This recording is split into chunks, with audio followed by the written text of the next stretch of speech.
언젠가는 내가 만나게 될 분, 교회 안에서만 느껴지는 분,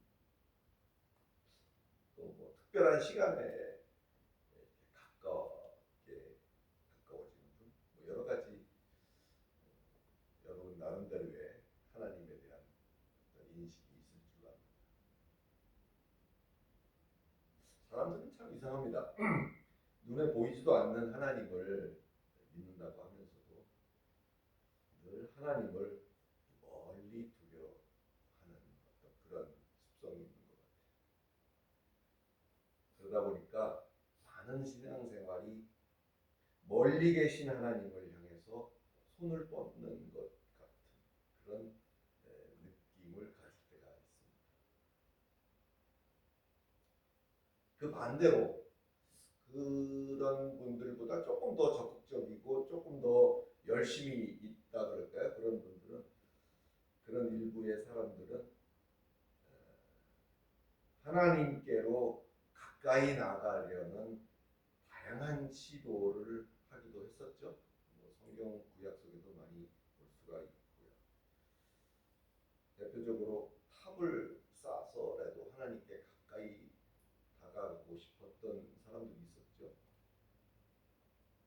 그런데 하나님이 그들의 불순한 어떤 의도를 아시고 구음을 달리 하시는 처분을 받기도 했습니다. 바벨탑 사건이죠. 기억하실 겁니다. 언어학자들은 이때를 기해서 각 나라와 지방의 특유의 말이 이렇게 생겨났다, 이렇게 그런 견해를 펼치기도 합니다.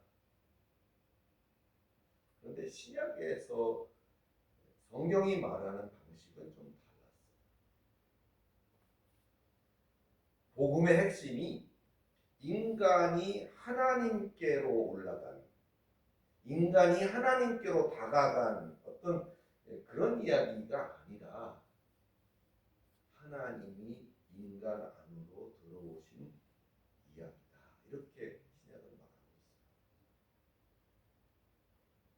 구약에서는 하나님이 당신의 영을 필요에 따라서 그때 상황에 따라서 사람, 특히 뭐 당신이 세우신 사사라든지 뭐 선지자라든지 왕들, 그들에게 당신의 영을 임하게 하시고 어떤 그 백성들을 인도하게 하시고 위로하게 하시고 또 백성들을 대신해서 싸우게도 하시고 여러 가지 일들을 하셨던 기록들이 있죠. 그리고는 성령이 또 떠나기도 하십니다. 하나님이 거두시기도 하셔요. 뭐 어떤 저주의 표현이 아니라 하나님이 필요에 따라 성령을 부으시고 또 그 목적을 다 이루시고 하면 또 하나님이 거두시고, 구약에는 그래서 성령이 하나님의 의지에 따라서 부어지기도 하고 또 활용되기도 하고 다시 거두시기도 하시고, 이렇게 우리가 이해할 수가 있습니다. 그런데 신약에 들어오면 특히 오순절 이후에는 하나님이 친히 사람 안에 거하시는 이야기가 이제 전개가 되는 거죠. 맞아요. 오늘 왜 이 얘기를 했는가? 오늘 우리는 성령에 대해서 이야기를 나눠보려고 합니다. 사랑하는 성도 여러분, 성령 이렇게 이야기를 한다면 여러분 뭐 어떤 게 떠오르실까요? 성령.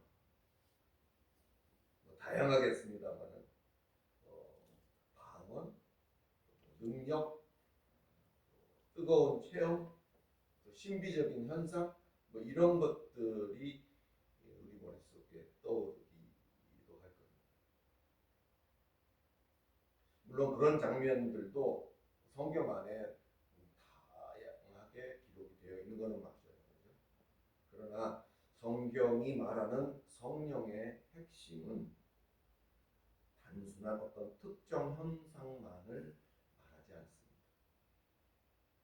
하나님이 사람 안에 거하시기 시작하셨다. 이것이 성령을 이해하는 핵심적인 단어. 할렐루야.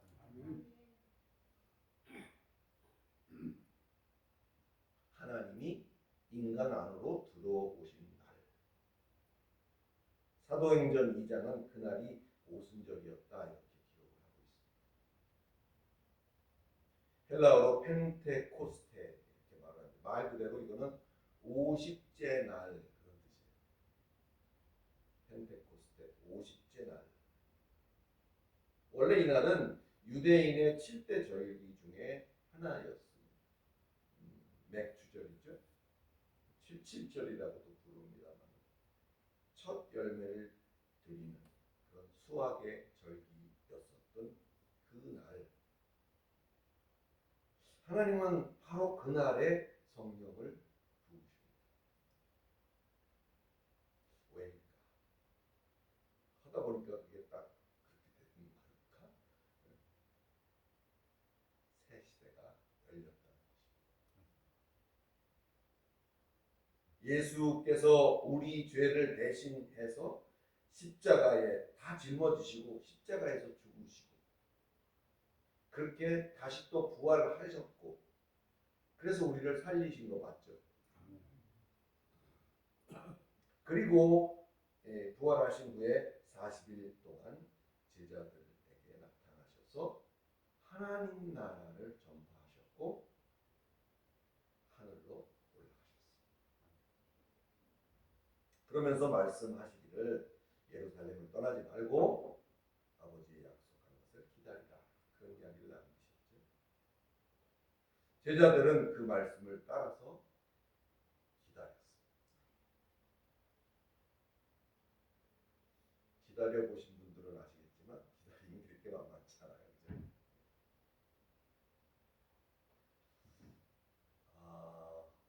얼른 답변이 탁탁 오면 뭐 걱정할 게 있겠습니까? 근데 기다리는 거 참 어려워요. 못할 짓이기도 하고.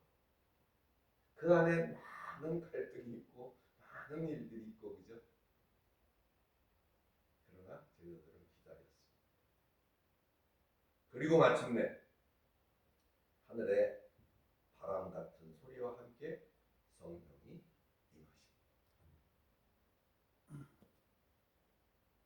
그것은 사람 위에 임하셨습니다. 그것도 심지어 누구 대표자 구약시대처럼 누구 사사 누구 다윗에게만 임하신 게 아니고 여러분 각각 필부 필력 각각에게 성령이 임하셨다는 사실을 믿으시기를 예수 그리스도의 이름으로 축원합니다. 우리 각자에게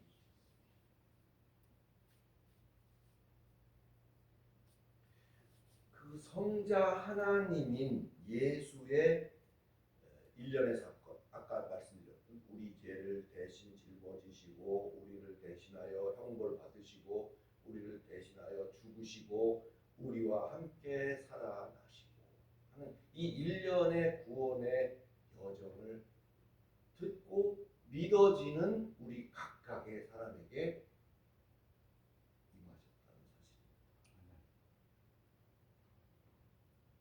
이건 엄청난 선언인 거예요. 그냥 이렇게 넘어갈 일이 아니에요. 이게 정말 대단한 엄청난 일입니다. 그러면서 그의 우리 각각에게 임하셨다는 의미는 이제 내가 거할 성전은 건물이 아니라 할렐루야 너다 그렇게 말씀하신 것 같아요. 구약에서는 성막에 하나님이 임하셨죠. 또 성전에도 임하셨죠. 지성소에 하나님이 임재하고 계셨잖아요. 그 성막에 임하시고 성전에 임하시고 지성소에 임하시던 다 공통점이 뭐예요? 또 장소적인, 또 건물적인 이런 의미가 있어요. 거기에 임하시던 하나님이 그 하나님이 이제 이 맥추절이요 77절인 이날 이후로부터 하나님은 사람 안에 거하시기 시작하셨다는 사실을 믿으시기를 예수 그리스도 이름으로 축원합니다. 그렇다면 성령은 누구실까요? 성령은 누구일까? 신약에서는 성령을 푸뉴마 하기온 이렇게 부릅니다. 푸뉴마 많이 들어본 거고 하기온, 하기온 하기스인가? 아이를 키워보신 분은 하기스 뭔지 아시죠? 하기온, 푸뉴마 하기온. 하기온이란 말은 거룩하다는 뜻이에요. 그래서 영, 푸뉴마 거룩한 그렇게 표현을 합니다. 헬라어 푸뉴마 하기온. 푸뉴마에는 전에도 말했듯이 어떤 뭐 바람, 숨, 호흡, 뭐 이런 생기 그런 뜻이 있어요. 이게 구약에서는 루아흐라고 말했던 거거든요. 그게 70인용을 통해서 이제 헬라어 번역이 되는 과정에서 그 똑같이 푸뉴마 하기온이라는 단어를 채택했어요. 우리가 헷갈리지 말아야 될 게 있는데 영이라는 것이 하나님이 창조주로서 만드신 피조된 영이 있어요. 미안하지만 이름을 똑같이 불러요. 푸뉴마 이렇게 불러요. 그래서 저와 여러분도 푸뉴마는 있어요.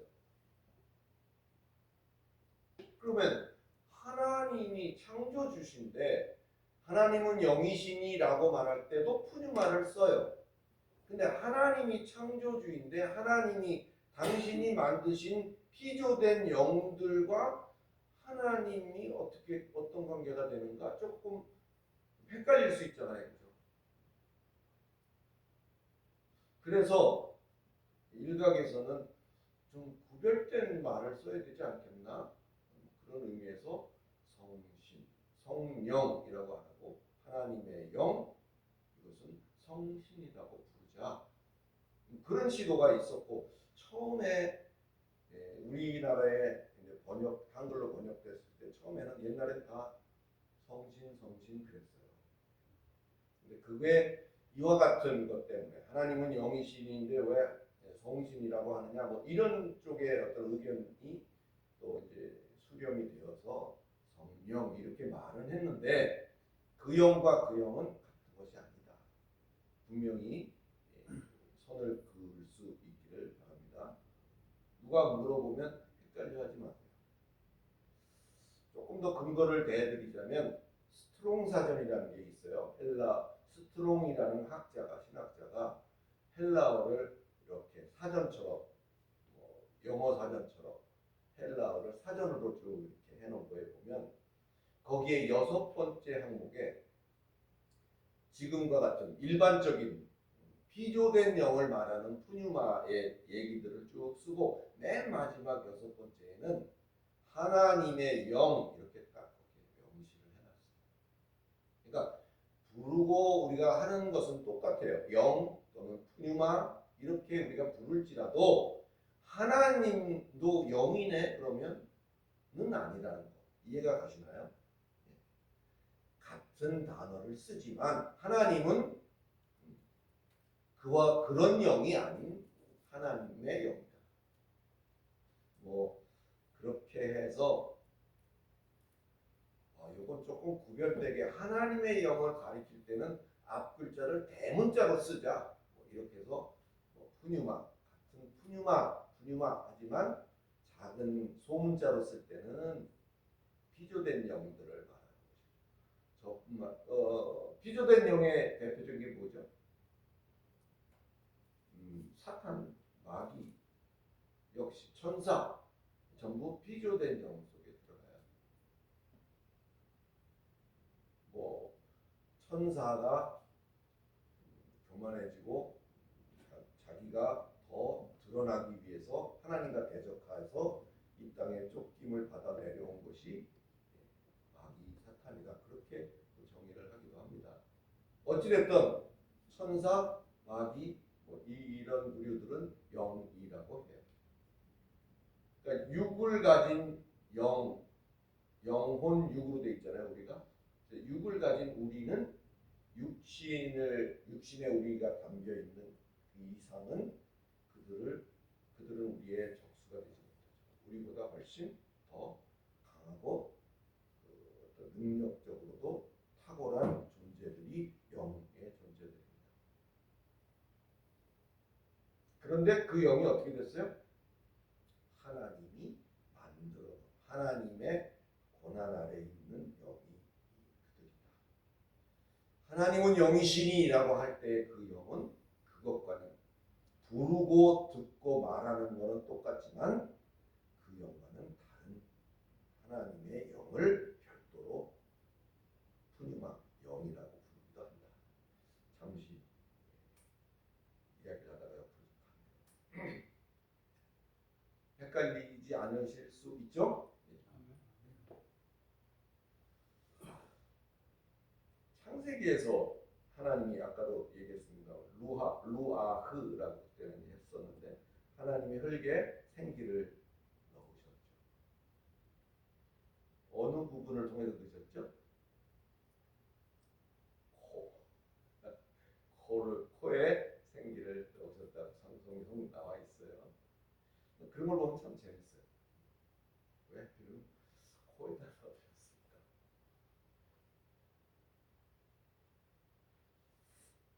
이건 여담입니다만 CPR을 할 때, 그 심폐소생술 할 때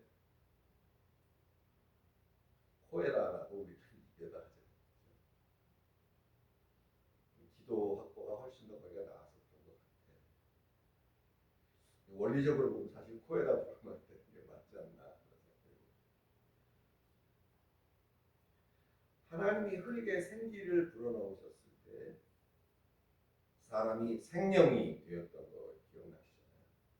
그래서 이 오순절의 사건은 마치 새로운 창조의 그날과도 같다. 그렇게 표현할 수도 있습니다. 흙이었던 것, 흙덩어리 그렇게 말하면 좀 그렇습니다만 흙이었던 생기를 넣어서 살아나잖아요. 두려움 속에 숨어있던 제자들에게 기다리라고 했기 때문에 기다리지만 대놓고 나서서 각자의 형편대로 숨어서 때를 기다리고 있던 그 제자들에게 성령이 임하시니까 하나님의 생기가 그들에게 들어가죠. 그러니까 그때 살아서 움직이기 시작하죠. 마치 구약 속에 그걸 연상할 수 있습니다. 쥐죽은 듯이 움츠러들었던 사람들이 이제 그 생기가 하나님의 영이 들어가서 그들이 살아 움직이기 시작합니다. 그런 측면에서 그것 구약의 그것과 신약의 이것이 어떤 맥을 같이 하지 않는가 그렇게 말할 수도 있습니다. 예수님은 성령을 보내시면서 말씀하셨습니다. 내가 너희를 고아와 같이 버려두지 아니하리라. 예수께서는 그러면서 성령을 다른 보혜사를 보내시길 내가 구하겠다 이렇게 얘기하세요. 다른 보혜사. 여러분 성령을 보혜사라고 우리가 말하는 거 여러분 아시잖아요. 그런데 저는 오늘 이걸 보면서 다른 보혜사를 보내주는 이 말의 의미는 보혜사가 종류가 여럿이 있는 게 아니라 나도 보혜사인데 나는 이제 올라가고 다른 보혜사를 너희에게 보내줄게. 할렐루야. 이 소리예요. 결국은 예수도 우리의 보혜사죠. 이 보혜사라는 말은 파라크레토스라고 말하는데 이것은 법적인 용어예요. 마치 우리나라 법정에서 변호인을 쓰듯이 내가 하나님의 앞에 섰을 때 나를 향해서 내가 알아요. 저 사람 이상목 압니다. 이렇게 이랬던 거. 이렇게 나를 대변해주고 나의 입장에서 이야기를 해주는 그것을 보혜사, 그런 일을 하는 것을 보혜사 이렇게 말하는데, 예수님이 보혜사시죠. 근데 다른 보혜사를 보내겠다고 하시면서 나 말고 나는 이제 내 자리로 가고 다른 보혜사를 보내죠. 이해가시죠? 그래서 성령을 역시 똑같이 보혜사 그렇게 우리가 부르는 거예요. 예수께서 육체로 제자들 곁에 계시면서 중보자요 보혜사로 계셨다면, 성령은 이제 그 제자들 안에, 곁에가 아니라 안에 그 역할로 거하신다. 할렐루야. 그러므로 성령 강림은 예수께서 떠나시고 계시지 않는다는 부재의 선언이 아니라 오히려 예수님의 임재의 확장의 선언이라는 사실을 깨달으시기를 예수 그리스도 이름으로 축원합니다. 여기서 중요한 질문이 생길 수 있습니다. 성령이 내 안에 거하신다면 나는 어떻게 살아야 될까? 이거 좀 얘기를 할까요? 어떤 아이가 주일학교에 가서 주일학교 선생님한테 배웠어요. 성령이 내 안에 거하신다. 그런데 교회가 끝나고 집에 가서 얘가 밥을 안 먹어요. 그래서 엄마가 난리가 났어요. 아니 도대체 뭐라고 하셨길래 애가 밥을 안 먹나요? 나중에 물어보니까 참 아이와 같은 내 안에 성령이 계시는데 내가 밥을 먹으면 어떡해? 성령이 다 뒤집었어. 내가 물을 마시면 어떡해? 성령이 다. 참 어떻게 보면 정말 순수하잖아요. 그죠? 내 안에 거하신다는 거예요. 성령이 내 안에 거하신다면 나는 어떻게 살아야 할까? 많은 사람들이 성령 충만을 좀 치우쳐서 생각할 수 있는 그런 경향이 있는 것 같아요. 강렬한 감정 상태의 노출 이런 정도로 생각하기도 해요. 하지만 성경은 그렇게만 말하지 않고 있다는 사실을 우리가 볼 수 있습니다.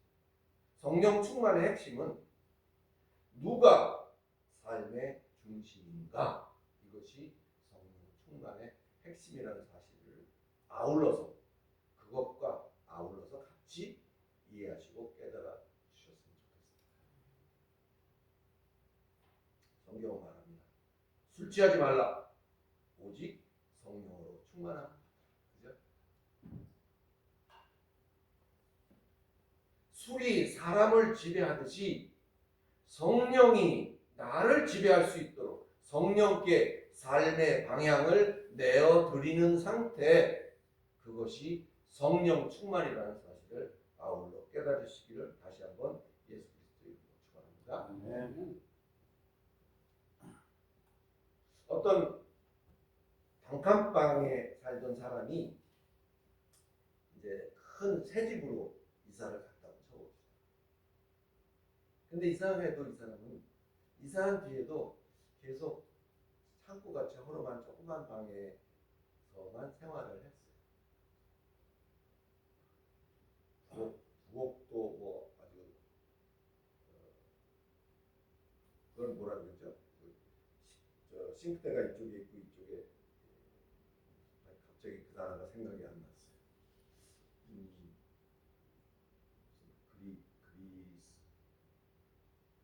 여하튼 그래요. 그래서 아주 이렇게 돌아서서 설거지만 하는 음식을 하는 게 아니라 같이 마주보면서 요리도 하고 설거지도 하고 할 수 있는 그런 시설. 갑자기 이름이 생각이 안 나네요. 아일랜드. 응? 아일랜드. 아일리시? 아일리시 스타일. 그런 게 있는 그 주방 부엌은 그래도 의리의리하잖아요. 꽤 크잖아요, 그죠? 그런 것도 있어요, 그 집에. 근데 잘 안 써요. 의리의리한 거실이 있어요. 막 프로젝트 딱 걸려 있고 뭐 영상 그런 시설이 다 돼 있고 음향 시설도 다 돼 있는 그런 큰 거실도 안 써요. 방도 여러 개 있지만 문도 안 열어봅니다. 왜냐하면 아직도 이 집이 정말 내 집인가 그 실감이 잘 안 났기 때문에 전에 하던 대로 그냥 조그만 방 안에서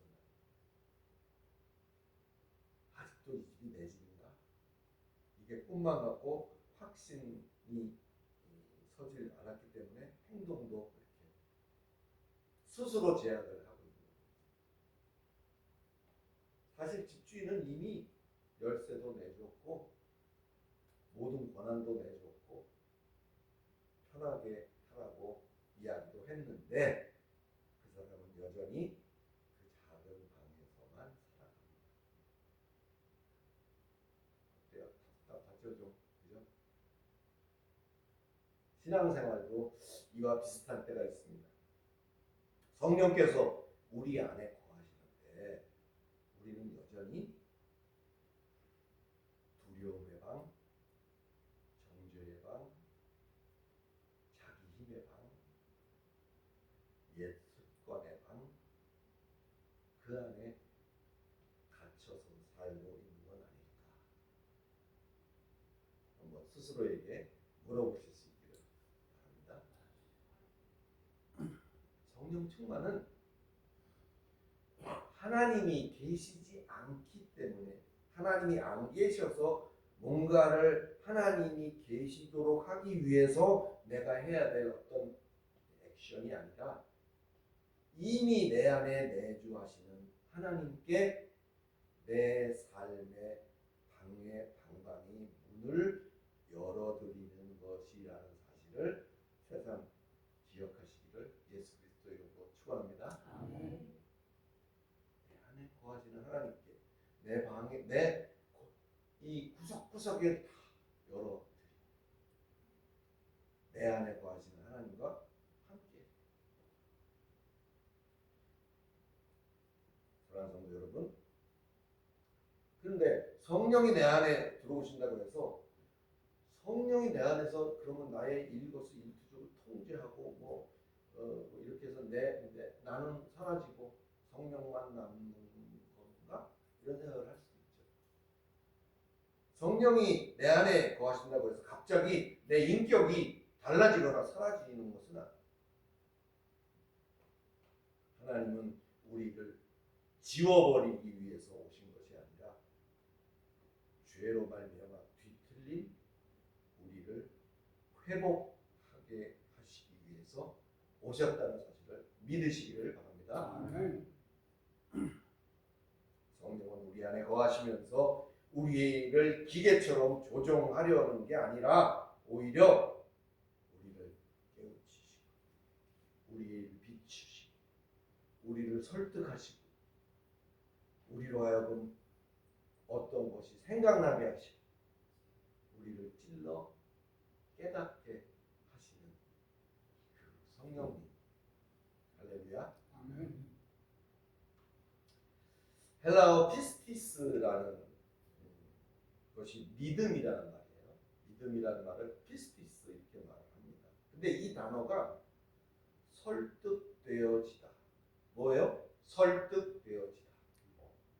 요걸 믿음이라는 것은 설득되어지다라는 뜻의 페이도라는 말에서부터 왔다. 요게 무슨 의미일까요?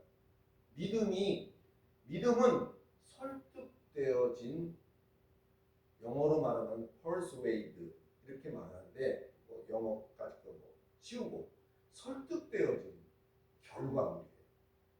여러분, 내가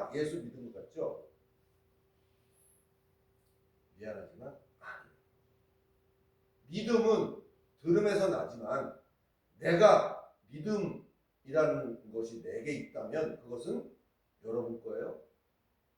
아니면 여러분이 아까 얘기했던 성자이신 예수의 우리를 향한 일련의 사건, 우리 죄를 대신 지시고 우리 대신 형벌 받으시고 우리 대신 죽으시고 우리 대신 살아나신 그 일련의 프로젝트를 듣고 보니까 내가 현장에 있진 않았잖아요. 그죠? 여러분 골고다에 다녀오신 분 계세요? 뭐 여행 말고 그 당시에 예수님 당시에 거기 계셨던 분 없잖아요. 그러나 그 얘기를 전해서 듣고 전에 들었는데 그게 믿어져. 그게 하나님의 설득인 거예요. 할렐루야. 그 설득에 의해서 그게 믿어지면 그게 믿음인 거예요. 그래서 피스라는 말 속에 설득되어진 결과물이라는 뜻이 그 안에 있어요. 할렐루야.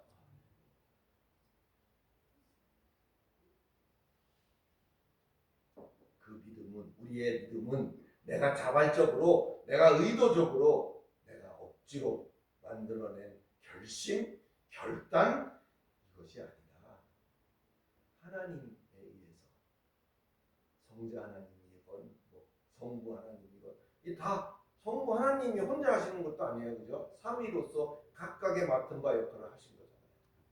그래서 하나님께 설득되어져서 형성되어져 가는 과정, 그것이 믿음이라는 사실을 여러분 기억하시기를 예수 그리스도의 이름으로 축원합니다. 아멘. 성령은 오늘도 우리 안에서 그건 아니야, 이 길로 가자, 야 용서해, 때려봐, 두려워하지 마, 이런 얘기를 우리에게 조용히 말씀하고 계십니다. 그래서 성령의 사람은 완벽한 사람이 아니라 하나님의 방향에 점점 민감해지는 사람이라는 사실을 여러분 믿으시기를 예수 그리스도의 이름으로 축원합니다. 아멘. 예전에는 아무렇지도 않던 죄가, 아니 아무렇지도 않던 일이 죄로 느껴지기도 하고, 또 그것이 이제는 마음을 불편하게 찌르기도 해요. 예전에는 아무렇지도 않았던 건데 이제 신앙생활을 하면서 이렇게 하나하나 믿음이 자라다 보니까 좀 캥기는 게 있기도 하고, 그죠? 불편하기도 해요. 차라리 모르는 게 나을 수도 있어요. 예전에는 쉽게 미워했었는데 이제는 그 미움을 오래 들고 있기가 힘들어지기도 해요. 그죠? 빨리 용서해버리게 돼요. 그게 성령이 하시는 거예요. 그 민감함은 우리가 약해졌다는 증거가 아니라 성령께서 살아 계시다는 증거일 수도 있다는 사실을 기억하시기 바랍니다. 사람들은 종종 성령의 역사는 강렬해야 된다, 이런 생각을 하기 쉬워요. 그런데 성경은 성령의 열매를 뭐라고 말하죠? 9가지 있잖아요. 그죠? 사랑, 희락, 화평, 오래 참음, 자비, 양선, 충성, 온유, 절제. 하나하나 보세요. 뭐 그렇게 폭발적인 게 뭐가 있나요? 놀라운 거죠. 성령의 열매는 폭탄이 아니더라고요. 어떨 때 그런 생각도 해요. 성령이 내가 충만하면 짠 하고 내가 나타나기만 해도 뭐가 우수수 맞아빠지면 좋겠는데 그렇지 않잖아요. 사랑, 희락, 화평, 오래 참음, 자비, 양선, 충성, 온유, 절제, 뭐 하나 그런 거 없어요. 성령의 가장 큰 기적은 어쩌면 병 고치고 능력 행하고 뭐 이런 거 이전에 자기 중심적이던 인간이 그리스도를 닮아가는 것. 할렐루야. 그것일지도 몰라요. 화를 참는 것, 용서하는 것, 두려움 속에서도 신뢰하는 것, 드러나지 않아도 충성하는 것, 그 평범한 자리에서 성령은 우리를 새롭게 빚어 가십니다. 사랑하는 성도 여러분, 오순절 이후에 세상은 달라졌습니다. 하나님은 더 이상 돌 건물 안에만 머무시지 않습니다. 하나님은 성령으로 당신의 백성들 안에 거하십니다. 아멘. 그러므로 신앙은 나 혼자 버텨내야 하는 나 혼자의 그런 싸움이 아니에요. 우리 안에 하나님이 계십니다. 아멘. 우리의 연약함 속에도, 우리의 흔들림 속에도, 우리의 처절한 몸부림 속에도 하나님의 영이 거하신다는 사실을 믿으시기를 예수 그리스도의 이름으로 축원합니다. 아멘. 오늘 우리에게 필요한 것은 더 강력한 체험, 더 내가 꼼짝 못할 체험이기 이전에 이미 내 안에 거하시는 성령께 나의 삶의 문을 열어드리는 것입니다. 혹시 지금도 두려움의 창고 안에 숨어 살고 계십니까? 정죄의 방에 갇혀 있습니까? 여전히 자기 힘만으로 버텨보려고 애쓰고 있나요? 오늘 성령께서 우리에게 이 자리에 있는 우리 모두에게 말씀하십니다. 내가 내 안에 거하고 있다. 그러나 성도 여러분, 이제 문을 여십시오. 마음의 문을, 고집의 문을, 상처의 문을, 두려움의 문을 여십시오. 아멘. 그리고는 성령께 여러분 삶의 중심을 내어드리십시오. 그때 하나님은 우리 안에서 우리를 그리스도를 닮은 사람으로 빚어 가실 것입니다. 성령은 단순한 능력이 아닙니다. 성령은 하나님 자신이십니다. 그리고 그 하나님이 지금 우리 안에 거하심을 기억하시고 위로받으시고 용기를 내시고 나 중심에 자기 의로 치닫도록 미혹하는 것들의 교묘한 괴계를 떨쳐내시고 순간순간 내 안에 내주하시는 성령 하나님의 도우심을 힘입어서 헛손질하지 않아. 우리 산상수훈하면서 그 얘기했잖아요. 내가 중심이 되어져서 내가 뭘 하면 나중에 노카운트죠. 헛손질되고 말. 비록 보잘것없을 수는 있지만 노카운트가 되어서 멸망되지 않는 사소한 일에도 믿음을 쓰며 살아감으로써 결국에는 그 생명이 풍성해지는 복된 저와 여러분들이 다 되시기를 그리스도 예수 이름으로 축원합니다. 아멘. 기도하겠습니다. 거룩하신 하나님, 은혜를 감사합니다. 오늘 마가의 다락방에 그 현장 우리가 기억하면서 이제 그 이후로 떠나지 아니하시고 성령이 내 안에서 내주하시고 성령이 나를 인도하신다는 사실을 다시 한번 우리가 알았습니다.